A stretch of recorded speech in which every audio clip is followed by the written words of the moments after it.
हर इंसान कोई न कोई परेशानी से ज़रूर है। इंसान जब परेशान हो जाता है तो उसे उसका कोई रास्ता नहीं सूझता है।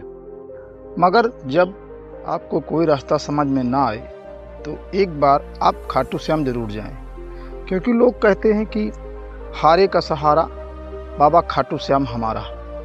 नमस्कार दोस्तों, मेरा नाम है राज पटेल। मैं आज आपको बाबा खाटू श्याम के जीवन के बारे में कुछ एक विशेष बातें बताने वाला हूं, जो कि आपके जीवन के लिए एक महत्वपूर्ण होंगी। खाटू श्याम जी को भगवान श्री कृष्ण के कलयुग युग के अवतार के रूप में पूजा जाता है। इन्हें बर्बरीक के रूप में भी जाना जाता है, जो महाभारत के महान योद्धा थे।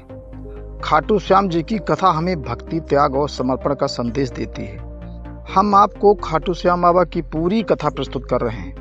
इस कथा में उनका जीवन, जन्म और उनकी महिमा का वर्णन किया जाएगा। महाभारत के समय हिडिंबा और भीम के पुत्र घटोत्कच का विवाह नागवंशी कन्या मौरवी के से हुआ था। उनके पुत्र बर्बरीक का जन्म एक असाधारण क्षमताओं वाले योद्धाओं के रूप में हुआ। बर्बरीक ने बचपन से ही युद्ध कला में महारत हासिल कर ली थी। उनके अंदर इतनी शक्ति थी कि उन्हें हर प्रकार के शस्त्र और अस्त्र चलाने में निपुणता प्राप्त थी। उनकी वीरता को देखकर उनके गुरु ने उन्हें 3 विशेष बाण दिए। इन बाणों की विशेषता ये थी कि एक बाण से वे युद्ध में कितने भी योद्धाओं को परास्त कर सकते थे। एक बाण से वे किसी भी वस्तु को निशाना बना सकते थे और तीसरे बाण से अपनी मर्जी के अनुसार उसे पुनः जीवित कर सकते थे। साथ ही उन्हें ये वरदान प्राप्त था कि अगर वे अपने बाण चलाएंगे तो कोई भी उनसे मुकाबला नहीं कर सकेगा। जब महाभारत का युद्ध कुरुक्षेत्र में होने वाला था, तब बर्बरीक ने युद्ध में भाग लेने का निर्णय किया। उन्होंने अपने माता पिता से आशीर्वाद लिया और उन्होंने कहा कि वे ऐसे पक्ष का साथ देंगे जो निर्बल और असहाय होगा, चाहे वो कोई भी पक्ष हो। बर्बरीक ने 3 बाणों के साथ कुरुक्षेत्र की ओर प्रस्थान किया। उनके अंदर ये भावना थी कि वे अपने बाणों से केवल एक बाण से पूरा युद्ध समाप्त कर देंगे। जब भगवान श्री कृष्ण ने देखा कि बर्बरीक इतना शक्तिशाली योद्धा है, तब वो अपने संकल्प के कारण पूरे युद्ध को अपने हाथों में ले सकता है, तो उसे परखने के लिए उसके सामने खुद प्रकट हो गए। जब बर्बरीक कुरुक्षेत्र की ओर बढ़ रहे थे, तब भगवान श्री कृष्ण ब्राह्मण के वेश में उनके पास आए और उनसे पूछा, हे वीर, तुम किसके पक्ष में युद्ध लड़ोगी? बर्बरीक ने उत्तर दिया कि मेरा संकल्प है, मैं सदैव दुर्बल पक्ष का साथ दूंगा, चाहे वो कोई भी हो। भगवान श्री कृष्ण ने उसे समझाने के लिए एक और प्रश्न पूछा, यदि तुम इतने शक्तिशाली हो तो यह युद्ध कैसे समाप्त होगा? बर्बरीक ने कहा, मैं केवल एक बाण से पूरे युद्ध को समाप्त कर दूंगा। भगवान श्री कृष्ण ने उनकी शक्ति परखने के लिए उनसे कहा, क्या तुम अपनी शक्ति का प्रदर्शन कर सकते हो? बर्बरीक ने सहमति जताई और कहा, हे ब्राह्मण देव, मुझे एक वृक्ष दिखाइए जिससे मैं अपने बाण से निशाना बना सकूं। श्री कृष्ण ने एक विशाल पीपल का पेड़ दिखाया और बर्बरीक से उसे अपने बाणों से मारने को कहा। बर्बरीक ने अपनी बाण विद्या का प्रदर्शन किया और एक ही बाण से पूरे पेड़ के पत्तों को निशाना बना लिया। तब श्री कृष्ण ने अपने पैर के अंगूठे से एक पत्ता छिपा लिया, लेकिन बर्बरीक का बाण उस पत्ते तक पहुंच गया और उसे भी निशाना बना लिया। ये देखकर भगवान श्री कृष्ण ने जान लिया कि बर्बरीक की शक्ति अद्वितीय है और वो युद्ध में भाग लेता है तो युद्ध का परिणाम पूरी तरह से बदल सकता है। भगवान श्री कृष्ण ने बर्बरीक से कहा, हे वीर, तुम्हारी शक्ति इतनी अपार है कि तुम इस युद्ध में किसी भी पक्ष को विजयी बना सकते हो, लेकिन इस युद्ध में भाग लेने से पहले तुम्हें एक अंतिम परीक्षा से गुजरना होगा। क्या तुम मुझे अपना सिर दान कर सकते हो? बर्बरीक ये सुनकर मुस्कुराया और बिना किसी हिचकिचाहट के अपना सिर श्री कृष्ण को दान करने के लिए तैयार हो गए। बर्बरीक को इस बात का पूरा आभास हो गया था कि भगवान श्री कृष्ण कोई साधारण ब्राह्मण नहीं है, बल्कि वे स्वयं भगवान हैं। उन्होंने किसी दंड से अपना सिर काटकर भगवान श्री कृष्ण को अर्पित कर दिया।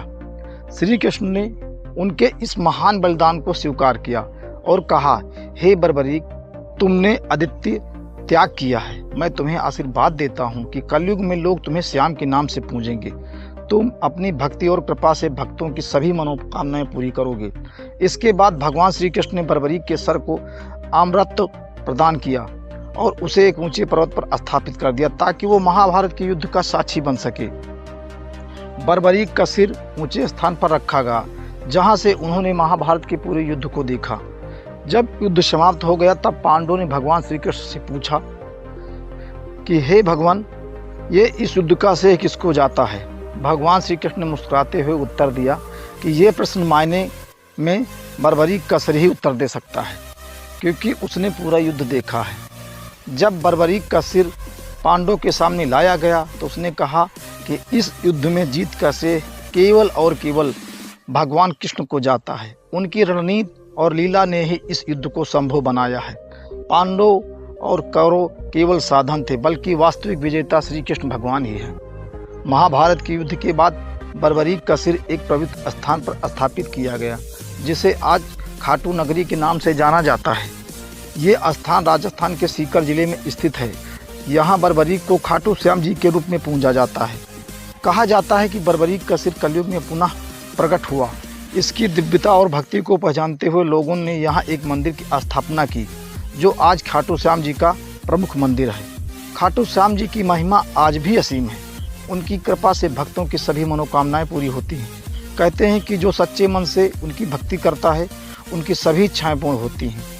खाटू श्याम जी के दर्शन के लिए दूर दूर से श्रद्धालु आते हैं और उनकी महिमा का गुणगान करते हैं। प्रत्येक वर्ष फागुन मास में खाटू नगरी में एक विशेष मेले का आयोजन किया जाता है, जिसमें लाखों भक्त श्याम बाबा के दर्शन करने के लिए आते हैं।